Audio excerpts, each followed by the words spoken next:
영상을 보고 성경 본문을 한번 같이 읽어봅니다. 다 같이. 도둑이 오는 것은 도둑질하고 죽이고 멸망시키려는 것뿐이요 내가 온 것은 양으로 생명을 얻게 하고 더 풍성히 얻게 하려는 것이라. 예수님께서 자신이 직접 이 땅에 오신 목적, 이유를 크게 두 가지로 설명했습니다. 생명을 얻게 하고 구원을 말할 것이고 미래의 천국을 말하겠죠. 두 번째, 더 풍성히 얻게 하기 위함이다. 이것은 이 땅에서 누리는 현재적인 구원을 말씀을 할 것입니다.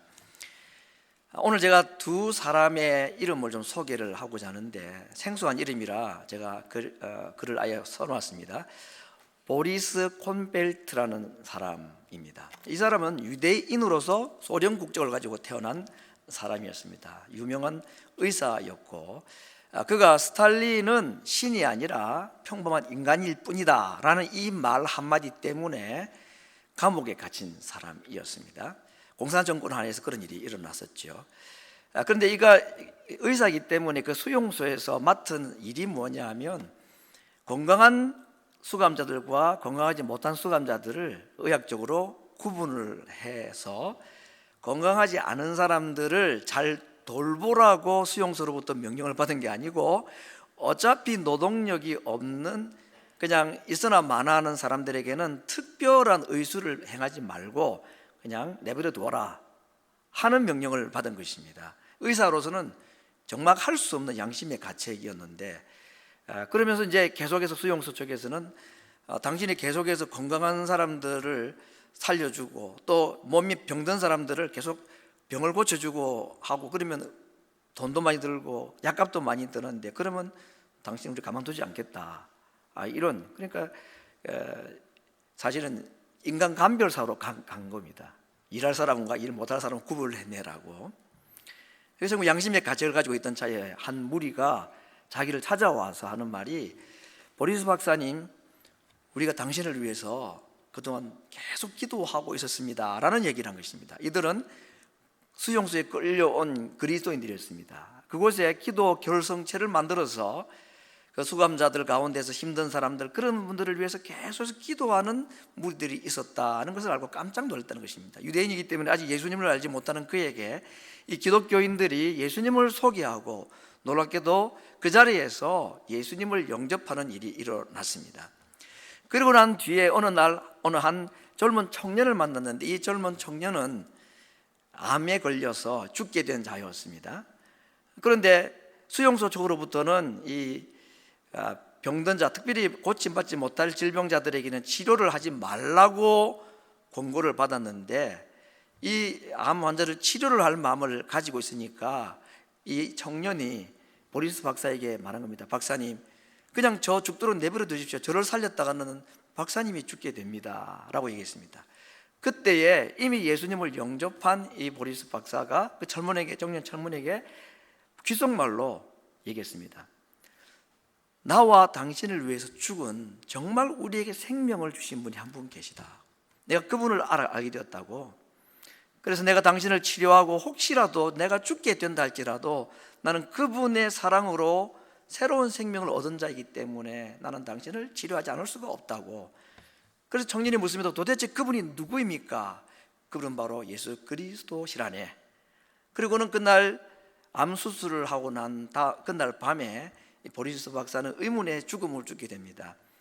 큰 벽돌에 맞아서 머리가 깨어지고 피를 흘려 죽게 된 장면을 이 젊은 청년이 보고는 가슴 아파하고 자기를 살리기 위해서 죽게 된 이 의사의 죽음을 애도하고, 또 그가 죽음으로 자기에게 생명을 연장시켜 주었지만 그분이 소개해준 또 다른 생명의 은인이신 예수님을 그도 믿게 되어서 그 보리스 박사의 죽음 앞에서 다짐을 하는 일이 일어납니다. 내가 이제 나에게 생명을 주신 당신을 위해서 나도 살고 당신이 소개해 준 그 예수 그리스도의 생명을 나도 이 세상의 많은 사람들에게 소개하고 전하며 남은 생에는 살겠습니다라고 다짐을 하는 일이 일어났습니다.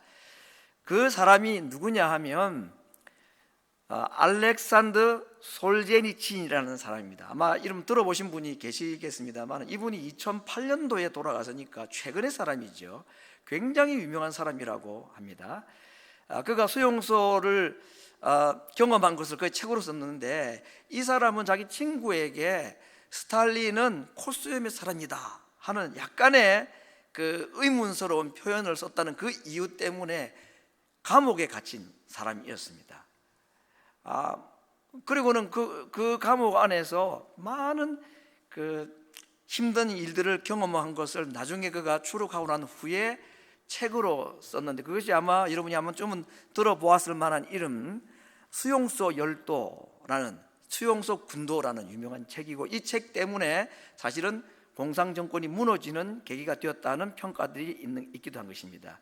그리고 이분의 작품들은 1970년도에 노벨 문학상을 받게 했고, 그리고 그가 미국으로 망명을 오고 난 후에 1978년도에는 유명한 하버드대 연설을 하게 됩니다. 졸업식에서 그가 소련인으로서 소련이 공산화되게 했던 소련 공산혁명, 그 혁명으로 인해서 소련 사람들 6천만 명이 죽었다는 이야기를 그 하버드 졸업식에서 얘기를 하면서 그가 한 유명한 말이 있습니다. 하나님을 떠난 인간들에게는 그 대지가 피로 물들 수밖에 없다. 하나님을 떠난 인생들에게는 6천만 명의 살인과 같은 이런 끔찍한 사건이 벌어질 수밖에 없다 하는 아주 충격적인 발언을 했던 인물이기도 합니다. 그가 이제 많은 책 가운데서 쓴 책 중에 이반 데니소비치라는 사람의 이름이 나오는 책이 있습니다. 이 책에 나오는 이반이라는 사람은 사실은 솔제니친 자기 자신을 두고 한 말입니다. 그가 10년 동안 억울하게 감옥살이했던 그 감옥 삶을, 그 대장암 수술을 통해서 자기를 살리고 죽었던 그 보리스 박사에 대한 감사하는 마음으로, 또 그에게 새로운 생명을 주신 예수님의 사랑을 가지고 억울하게 감옥에 갇혀서 생활했지만 그 감옥 속에서 그가 어떻게 살았을까 하는 것을 이 이반이라는 사람의 가상의 인물을 가지고 자기 삶을 소개한 아주 유명한 내용입니다. 사실 이반의 이야기가 자기 이야기인데 이런 이야기인 것입니다. 이반이라는 이 사람은 독일과 소련의 전쟁에서 포로로 독일군에게 잡혀갔다가 이틀 만에 도망쳐 나왔습니다. 그래서 소련군으로 돌아왔는데 소련군이 그를 이중첩자로 오해를 하고 감옥에 가둔 것입니다. 스탈린의 콜소임 얘기를 했다가 억울하게 감옥에 갇힌 그 이야기를 이반은 이틀 만에 어떻게 내가 풀려날 수 있느냐, 너 틀림없이 독일군의 이중 스파이다 하고 억울하게 감옥 생활을 10년간 하는 이야기입니다. 그런데 그는 그 영하 27도가 넘나드는 그 추운 수용소, 그리고 하루 식사라는 것이 양배추를 가지고 막 끓인 국인지 죽인지 그 멀건 죽 하나와 깡마른 검정색의 이 빵 하나가 전부인데, 그걸 가지고 어떻게 살았던가.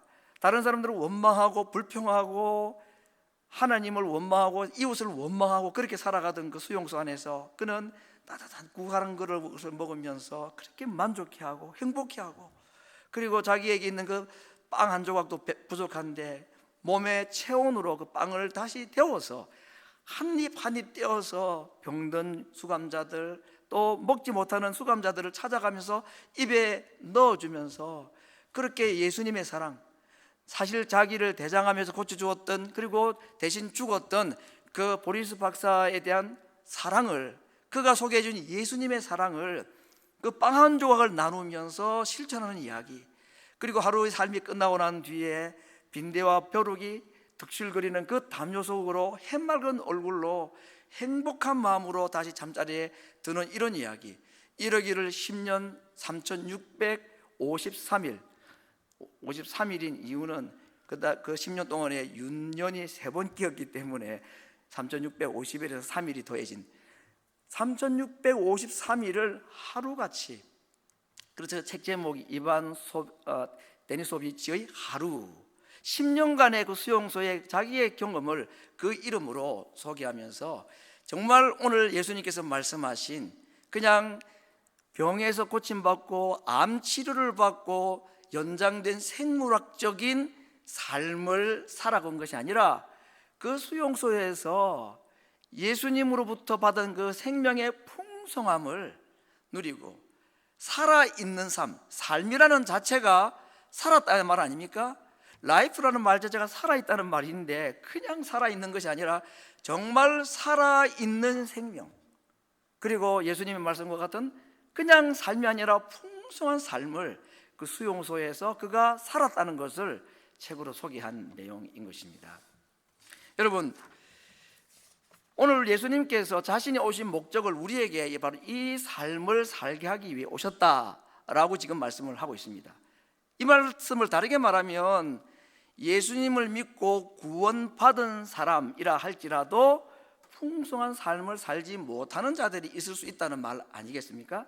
대장암 고침을 받았지만 그의 삶이 풍성한 삶이 아닐 수도 있는 것과 같이, 나사로가 죽은 지 나흘이 지나서 몸에 썩어서 부패가 일어났을 때에 그가 다시 살아났을 때의 삶은 그냥 사흘, 나흘 만에 다시 살아난 생물학적인 삶을 살다 간 자가 아니라 그가 그 무덤 속에 있던 삶을 생각하면서 정말 살아있는 삶을, 풍성한 삶을 누리며 살아가지 않았겠습니까? 마르다에게 반찬 투정을 했겠습니까?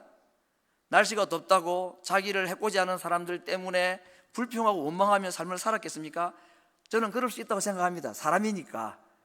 병 고침 받아도, 기적적으로 병을 고침 받아도 또 그 은혜를 잊어버리고 살아갈 수 있는 것이 인생입니다. 그러나 자기가 누웠던 그 빈 무덤을 바라볼 때마다 자기에게 준 그 생명이 그냥 연장된 생물학적인 삶이 아니라 정말 하나님께서 주신, 나에게 새롭게 주신 삶이라는 것을 계속해서 떠올리면서 그냥 살아있는 삶이 아니라 풍성한 삶을 그가 살려고 했을 것이다 생각을 해봅니다. 여러분, 이 나사로와 같은 삶, 오늘 본문에 나와 있는 예수님께서 말씀하시는 풍성한 삶, 이 땅에서 누리는 천국과 같은 삶, 이러한 삶을 사는 첫 번째 조건이 하나 있는데 그것이 무엇이냐? 예수님을 발견하는 것이다 하는 것입니다. 예수님을 만난 자만 이러한 삶을 살 수가 있다는 것입니다. 진정으로 예수님을 만난 자가 아니면 이 땅의 삶은 여전히 배고픔과 목마름이 있고 억울함이 있는 원망과 불평으로 가득 찬 세상이기 때문에 이 땅의 삶을, 이렇게 풍성한 삶을 살 수가 없다는 겁니다. 예수님을 만난 자, 조금 다르게 표현하면 예수님을 발견한 자라야 한다. 오늘 키워드는 이것입니다. 예수님 발견, 예수님 만남이라는 것을 가지고 말씀을 드리고자 합니다. 우리가 예수님이 누군지를 안다는 것은 참 은혜와 복이 아닐 수가 없는 것은, 우리가 사도신경을 조금 전에 암송을 했습니다마는 그 사도신경 가운데 예수님이 어떤 분이라고 우리 고백했습니까? 그분은 동정녀 마리아에게 성령으로 잉태되신 분이다, 처녀에게서 태어나셨다라고 고백했습니다. 그리고 그분은 죽으시고 다시 부활하셨다고 고백했고, 다시 산자와 죽은 자를 심판하기 위해서 재림하실 것이다라는 적어도 이러한 고백을 했습니다. 여러분, 사도신경을 우리가 쉽게 고백했습니다만 이 사도신경에 나타나 있는 예수님이 누구신가 하는 것은 딱 두 마디로 요약할 수 있는데, 첫 번째, 예수님은 사람이시다 하는 것입니다. 그건 우리가 충분히 인정합니다. 그러나 더 중요한 것은 있는데, 그것은 예수님은 동시에 하나님이시다 하는 고백인 것입니다. 사람이신 하나님, 하나님이신 하나님, 사람이시고 하나님이신 그 예수님을 우리가 오늘 아침에 너무나 쉽게 고백을 했습니다. 왜? 외웠으니까. 그런데 이 고백이 만들어지기까지는 수많은 세월과 이 고백 하나를 만들어내기 위해서 수많은 사람이 죽었다는 종교 역사가 있습니다. 적어도 126년 동안에 예수님이 누구신가 하는 것을 가지고 종교회의를 하고, 그래서 서로가 이단이라고 정죄를 하면서 수많은 사람들이 예수님이 누구신가에 대한 하나님이다, 인간이다, 아니다, 하나님이신 동시에 인간이다라는 이 고백이 만들어지기까지는 세월의 긴 역사 가운데서 많은 사람이 죽어갔던 것을 우리는 오늘 아침에 너무 쉽게 사실은 고백을 한 것입니다. 그러나 예수님이 누구신가 하는 것을 머리로 이해하는 것보다는 내가 삶으로 그분이 누구신지를 아는 것이 이 풍성한 삶의 첫 출발이라는 것을 생각할 때에 우리가 예수님이 누구신가, 예수님을 다시 한번 발견한다는 것은 너무나 중요한 주제라는 것을 생각을 할 수가 있습니다. 최근에 살았던 사람 한 사람을 또 소개를 하고자 합니다. 여러분 아마 이 사람 이름을 모르는 사람이 없을 겁니다. 스티브 호킹이라는 사람이죠. 정말 지난 인류 역사 가운데 가장 위대한 전체 물리학자 중에 한 명입니다. 그가 루 게릭이라는 아주 희귀한 병에 걸려가지고 20대 초반부터 그는 이제 휠체어 생활을 하고 말을 못하고 컴퓨터 자판을 가지고 서로 의사소통을 했던 자였습니다. 근데 그가 결혼했다는 것도 알고 자녀가 있다는 것도 우리가 압니다. 근데 그의 여자친구였던 제인 와일드라는 이 여인은 굉장히 신앙이 좋았던 여인이라고 합니다. 우리가 말하는 기독교 신앙이지요. 그래서 이 호킹과 이제 서로 사랑을 나누고 교제를 하는 중에 희귀한 병에 걸렸다는 것을 알았습니다.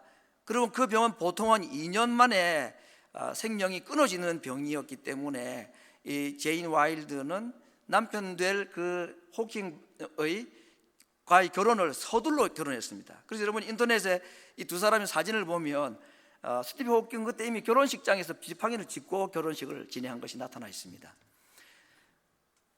그가 나중에는 이혼을 했다는 것도 여러분이 아마 아실 겁니다.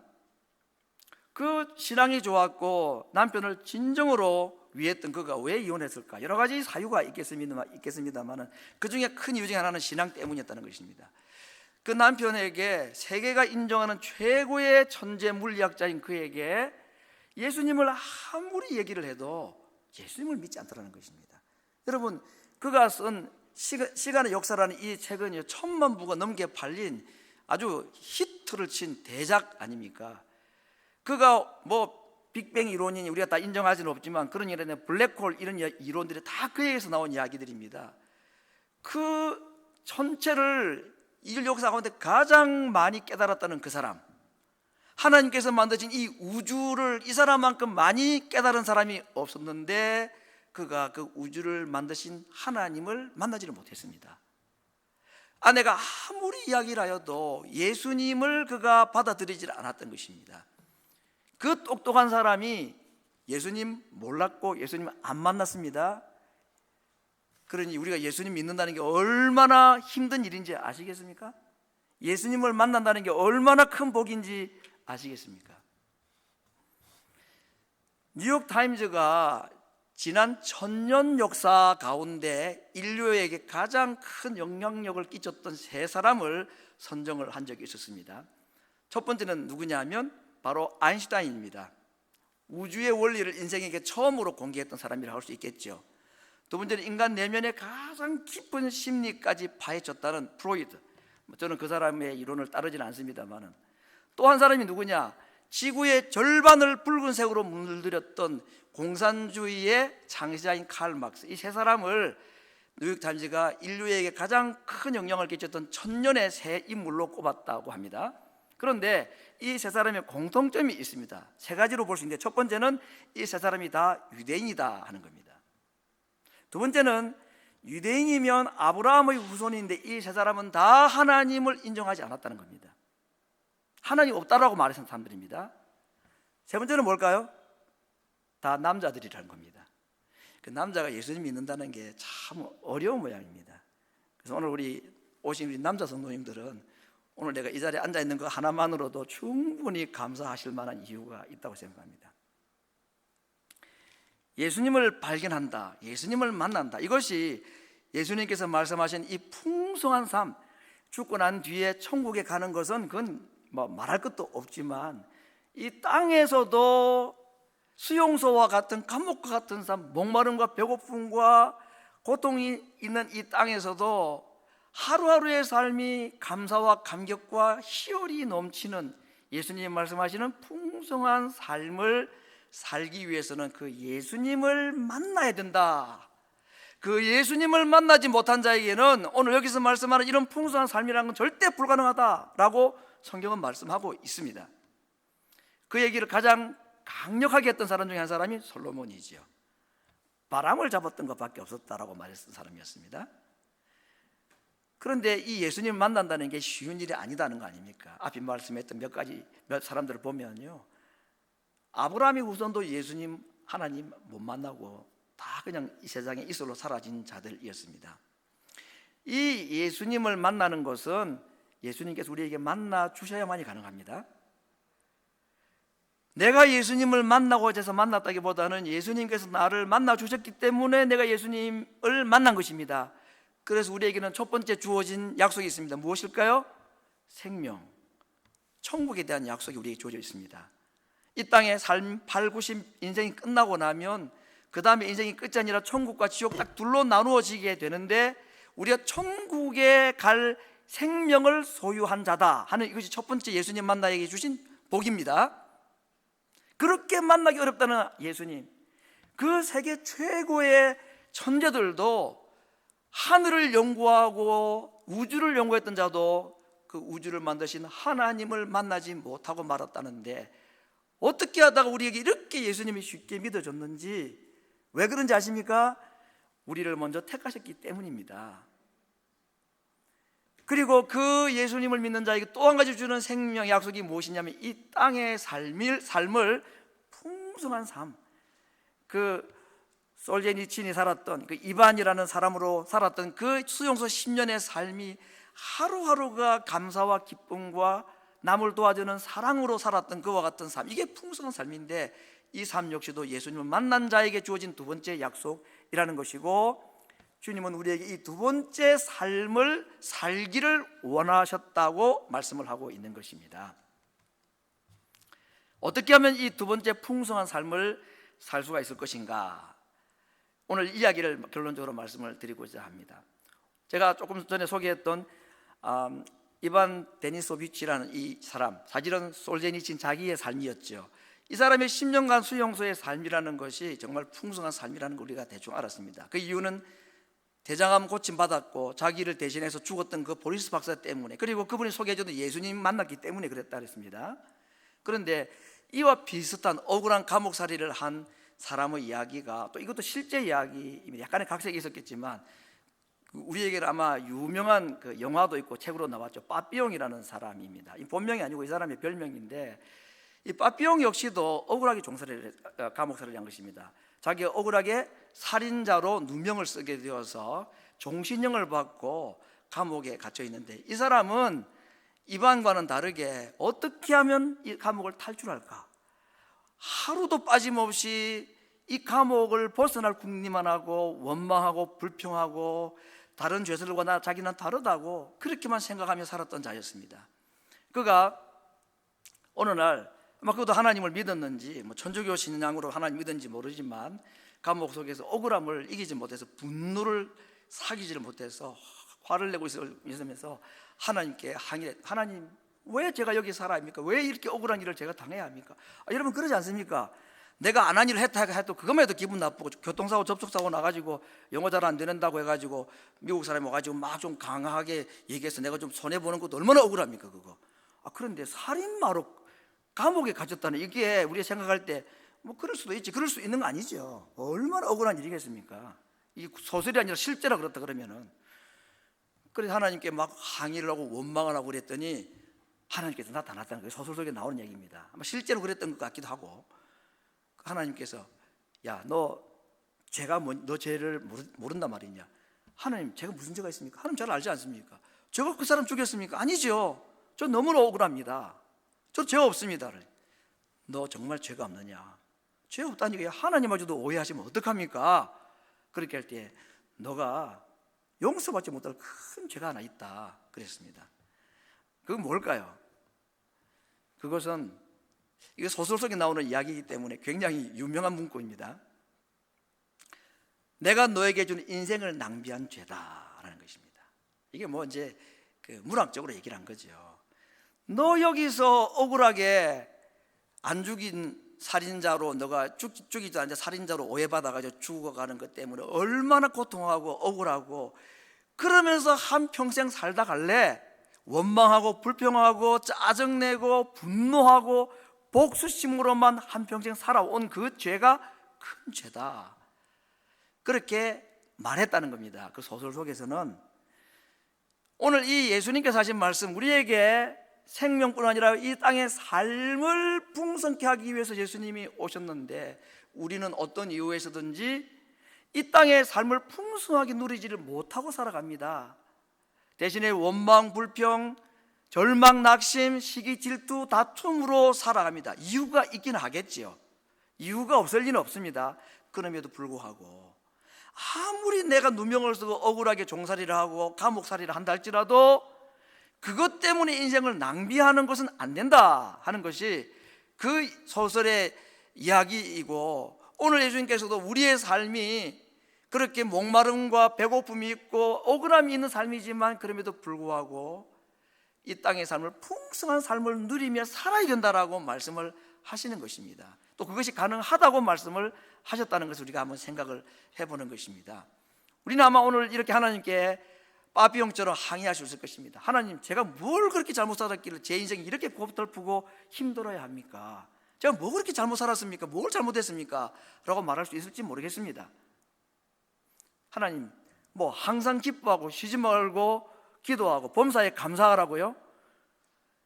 코로나입니다. 코로나 1년 6개월 어제까지 1억 8,500만 명이 감염이 되고 400만 명이 죽었습니다. 그런데도 감사하고 기뻐하라고, 그게 가능하다고 생각하십니까 하나님? 라고 우리에게 말할 수 있을 것입니다. 다음에 할게요. 지금은 못합니다. 지금은 하나님께서 우리에게 내가 언제 너희도 코로나 끝나면 기뻐하고 코로나 안 끝나면 슬퍼하라고 하느냐? 주님께서 우리에게 말씀하시고, 아니 기뻐하시는 뜻이 뭐냐? 어떤 환경 가운데서도 기뻐하고 모든 일에 감사하는 삶, 이것이 바로 생명을 가진 자가 이 땅을 풍성한 삶을 누리는 삶이라고 말씀한다면, 이러한 삶을 하나님께서 우리에게 살라고 말씀하시는 것이고 또 살 수 있도록 우리에게 도와주시겠다는 약속 아니겠습니까? 기억나십니까? 우리에게 이러한 풍성한 삶이 어디서부터 출발한다 그랬죠? 이 삶이 가능하기 위해서 우리가 맨 먼저 해야 될 일이 뭐냐면 예수님을 발견하는 거라 그랬습니다. 예수님을 만나는 것에서부터 이 삶이 출발한다고 했습니다. 성경의 많은 이야기들 가운데 기쁨과 즐거움, 기뻐하며 즐거워했다는 이야기들 가운데 어떤 사람이 정말로 기뻐하고 즐거워했다는 이름으로 나온지 아십니까? 태어나면서부터 안전병이로 태어난 사람, 문둥병자였던 사람, 앞을 보지 못하던 사람들, 12년 동안에 몸에 피가 마르지 않아 그치지 않아서 고통당했던 여인들, 그리고 12살 난 딸이 죽어갔던 아버지의 이야기, 남편을 잃어버리고 하나밖에 없는 독자가 죽어서 그 아이의 장례를 치르러 가던 그 여인 이야기들, 그런 자들이 예수님을 만나기를 소원했고 그들에게 예수님이 만나 주셨을 때에 그들에게는 하나님께서 약속하셨던 그 풍성한 삶, 기쁨이라는 것이 차고 넘쳤다라고 성경은 말하고 있습니다. 부족한 것이 없고 아쉬울 것이 없는 풍요로운 삶을 살았던 자들이 주님께서 말씀하셨던 저 풍성한 삶을 살았다고 생각할지 모르겠는데 그게 아니더라는 것을 우리는 알고 있습니다. 오히려 이 땅의 삶을 보면은 어디 하나 내세울 것이 없는 불행하고 불평한 투성일 수밖에 없는 삶을 살았던 자들이었는데, 딱 한 가지 조건, 예수님을 만났을 때에 누군가의 도움이 필요하고 절박해서 예수님 이야기만 들어도 그분 한번 만나만 보면 좋겠다, 그분 옷이라도 한번 만져봤으면 좋겠다 했던 자들에게 예수님이 만난 바 되셔서 그들에게 그러한 풍성한 삶의 기쁨의 복을 주셨다는 것을 우리는 알고 있습니다. 삶의 조건이 우리로 하여금 풍성한 삶을 살게 하고 못 살게 하는 것이 아니고 그 예수님을 내가 만났느냐 만나지 못했느냐에 달려있다는 것을 성경은 분명히 우리에게 말씀을 하고 있습니다. 사랑하는 성도 여러분, 오늘 아침에 우리가 이 질문 앞에 한번 대답을 할 수 있어야 되겠습니다. 정말 하나님께서, 예수님께서 생명을 주시면서 우리에게 주신 이 육신의 생명, 그 생명을 천국 갈 때까지 풍성하게 누리며 하나님 주시는 은혜와 평강과 기쁨과 소망으로 풍성한 삶을 살기를 여러분 정말 원하십니까? 그 일을 위해서는 우리에게 무엇이 필요하다고 했습니까? 예수님을 만나야 된다 그랬습니다. 아직까지 예수님 만난 흔적이 없는 분들은 다른 기도가 아니라 그 예수님 만날 수 있게 해달라고 기도하셔야 합니다. 그러나 예수님을 만난 자가 그 이후의 삶이 불평도 없고 감사와 기쁨과 평안으로만 가득 차면 얼마나 좋겠습니까? 기계처럼 더 이상 원망과 불평을 할 수 없는 사람, 기계처럼 그렇게 세팅이 되어 있으면 얼마나 좋겠습니까? 그렇지 않지요. 여전히 배고픔이 있고 목마름이 있고 불평 원망할 일이 우리 삶 이 세상 끝날 때까지는 멈추질 않습니다. 그러면 어떻게 할 것인가? 이미 우리가 예수님을 만난 것 같고 나에게 구원이라는 생명 너에게 주어졌다면 그러면 풍성한 삶은 어떻게 가능할까요? 예수님을 만났다는 전제 하에서 어떻게 이것이 가능할까? 그것은 세 가지로 말씀드리고 싶습니다. 첫 번째는 그러한 삶을 희망하고 간절히 소원하셔야 합니다. 평생 사는 것이 다 비슷비슷하지 뭐 이 정도면 만족하지, 그렇게 성인군자처럼 얘기할 것이 아니고, 주님 저는 분명히 예수님 만났고 나를 만나 주셔서 이 세상 삶이 끝나고 나면 천국 갈 건 내가 확실히 믿습니다. 그런데 주님께서 말씀하셨던 풍성한 삶은 왜 이렇게 없습니까? 나도 주님께서 말씀하셨던 예수님을 만남으로 그의 삶의 그 환경을 뛰어넘었던 그 성경에 나와 있는 사람들의 그 풍성한 삶, 그것을 저도 정말 살기를 원합니다라는 소원은 가져야 되지 않겠습니까? 소원이 그 다음에는 기도가 되어야 됩니다. 정말 그렇게 되기를. 그래서 앞에 보았던 구절에서 항상 기뻐하고 범사에 감사하는 삶 사이에 기도가 들어갔다는 것은 참 중요한 도식이죠. 그냥 되는 것이 아니라 그 삶을 간구하고 간절히 구해야 된다 하는 것입니다. 그리고 세 번째는 그 주님과 하나가 되고 연합할 때에, 생명을 주신 그 주님에게 붙어 있을 때에 그분에게서 생명도 흘러 들어오고 풍성한 생명력 있는 삶도 그분으로부터 들어오는 것입니다. 생명은 우리에게 주셨는데 풍성한 삶은 너희들이 알아서 하라 라고 말하지 않았습니다. 생명도 구원도, 그리고 구원받은 자, 생명받은 자가 이 땅에서 누리는 풍성한 삶도 나에게서 나가는 것이다. 그러므로 내 안에 머물러 있으라고 계속해서 말씀하신 게, 이게 바로 연합이라는 것입니다. 제가 도식을 한번 만들어 봤습니다. 어떻게 해야 예수님과 연합이 되느냐, 그래서 이 풍성한 삶을 살 수가 있느냐. 첫 번째는 예수님을 인식해야 된다. 예수님이 느껴져야 된다 하는 것입니다. 오늘 예배드리는 이 순간에도, 찬송을 부를 때에도 예수님이 인식이 되고 그분이 느껴지지 않다면 우리는 바리새인의 열심 정도로 살아가는 것이고, 그들에게는 하나님께서 말씀하시고 주님께서 약속하셨던 풍성한 삶 없습니다.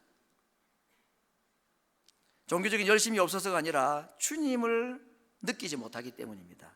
그런데 문제는 그 예수님을 통해서 생명을 받은 우리들조차도 예수님을 인식하지 못하게 하는 세 가지의 방해 요소들이 있더라. 첫 번째, 죄입니다.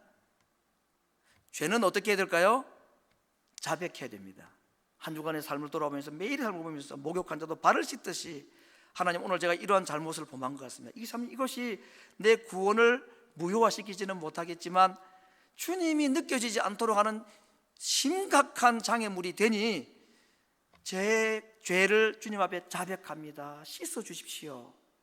천국 가기 위해서 겁이 나서가 아니라 그 죄를 가지고 있으면 주님이 안 느껴지기 때문입니다.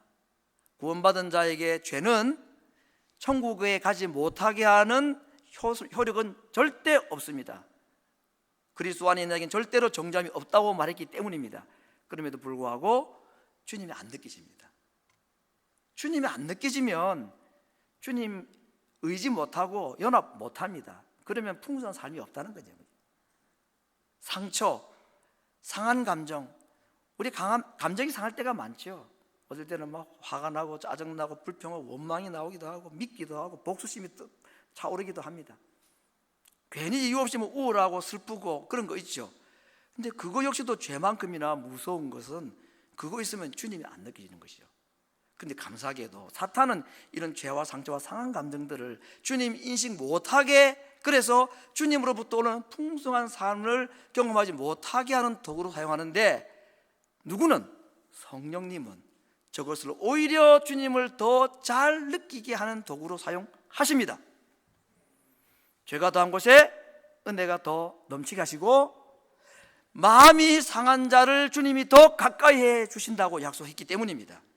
문제는 이런 일들을 당할 때에 우리가 주님을 찾아야 되는 것입니다. 차라리 몸이 아픈 사람은 주님을 찾죠. 다윗의 자손 예수의 나를 불쌍히 여기소서라고. 근데 죄가 있는 사람, 마음이 아픈 사람, 마음이 상한 자는 병든 사람만큼 주님을 절박하게 안 찾는다는 게 문제가 있는 것입니다.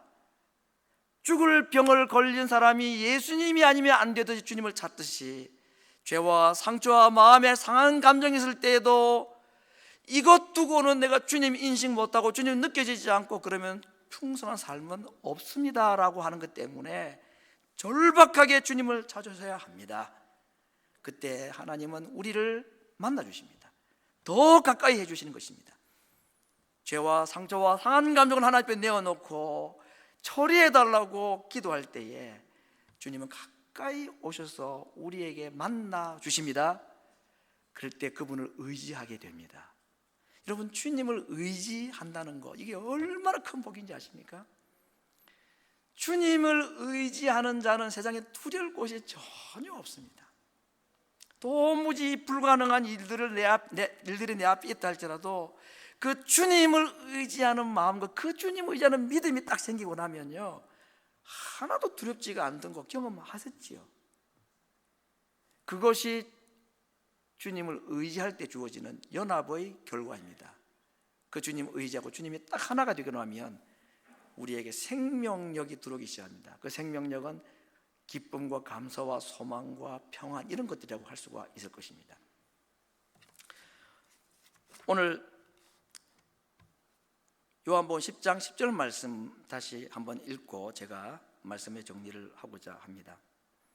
도둑이 오는 것은 도둑질하고 죽이고 멸망시키는 것뿐이라 그랬습니다. 사탄이 우리에게 주고자 하는 것은 우리의 삶을 도둑질해가는 것입니다. 어떻게 우리의 삶을 도둑질해갑니까? 삶의 어려운 환경들을 통해서 원망하고 불평하고 시기 질투 다투고 싸우고 복수심 가지고 사는 것, 빠삐형처럼 나는 왜 이렇게 살아야 합니까? 내가 뭘 잘못했습니까? 라고 원망하고 불평하는 것 자체가 도둑에게 빼앗기고 있는 것입니다. 사랑하는 성도 여러분, 우리의 삶을 도둑에게 빼앗기지 말기를 바랍니다.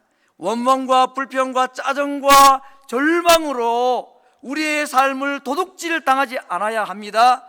이 땅에 짧은 생을 살아가기에도 부족한데 어떻게 그렇게 내 삶을 다 빼앗기고 살아가겠습니까? 그러한 삶을 이기기 위해서는 이미 나를 만나주신 그 예수님을 붙잡아야 되는 것입니다. 그래서 그분으로부터 오는 풍성한 생명과 생명력을 공급받고 그분을 주시는 그 열매로 기쁨과 평안과 감사와 소망의 삶으로 살아가기를 주님이 원하십니다. 이것이 그리스도 예수 안에서 우리를 향한 아버지의 뜻이라고 말씀했습니다. 할 수 있습니다, 여러분. 내가 할 수 있는 것이 아니라 그분이 전능하시기 때문에 우리는 그분을 의지하고 그분을 인식하고 그분과 하나가 되기만 한다면 죄와 상처, 마음의 상한 감정들을 주님 앞에 내어놓고 나를 도와달라고 기도할 때에 다윗의 자손 예수여, 나를 불쌍히 여겨 주시옵소서. 제 속에 있는 아픔이 있고 상처가 있습니다. 제 마음이 너무너무 상처가 심해서 마음이 아파서 견디기가 어렵습니다.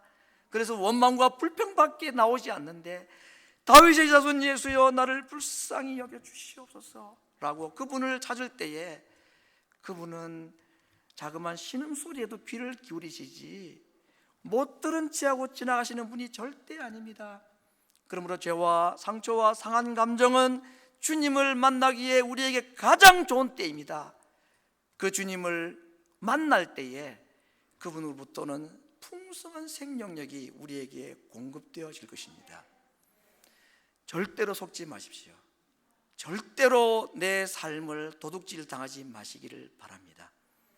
그 주님 의지하고 가까이 계실 때 부르면 만나주시는 그 주님을 통해서 그 주님 만나고 의지하고 연합함으로 주시는 풍성한 생명력, 이 땅에서 누리며 살아가는 것, 이것이 우리를 위해 이 땅에 오신 예수님께서 주시고자 하는 참 생명의 복이고 이를 위해서 내가 왔다라고 말씀하셨으니 이러한 삶을 누리며 하나님께 기쁨을 돌려드리는 하나님 백성 되기를 주의 말씀으로 축원합니다.